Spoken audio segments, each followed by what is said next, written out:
السلام عليكم ورحمة الله وبركاته.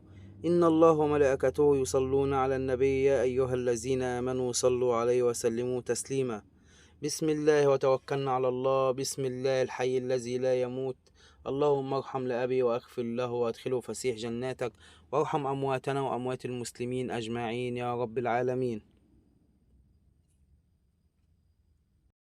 24 لاعب في قائمة منتخب مصر مباراتي أثيوبيا وسيراليون بتصفيات كأس العالم.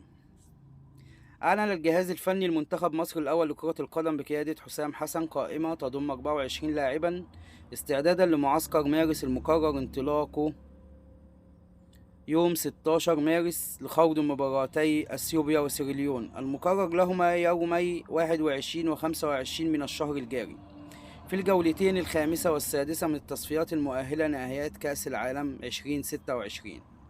وجاءت قائمة منتخب مصر للمعسكر مارس استعداد لمباراتي أثيوبيا وسيراليون، وجاءت كالآتي: محمد الشناوي، محمد عواد، مصطفى شوبير، عبد العزيز البلعوطي، محمد هاني، أحمد عيد، محمد عبد المنعم، رامي ربيعة، خالد صبحي، حسام عبد المنعم، أحمد نبيل كوكا، مروان عطية، محمد شحاتة، حمدي فتحي، محمود صابر، أحمد سيد زيزو، محمود حسن تريزيجيه، عمر مرموش، إبراهيم عادل، محمد صلاح، مصطفى فتحي، مصطفى محمد، وأسامة فيصل.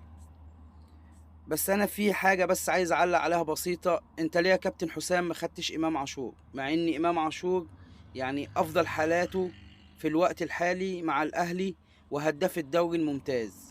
وشكرا لحضرتك يا كابتن حسام.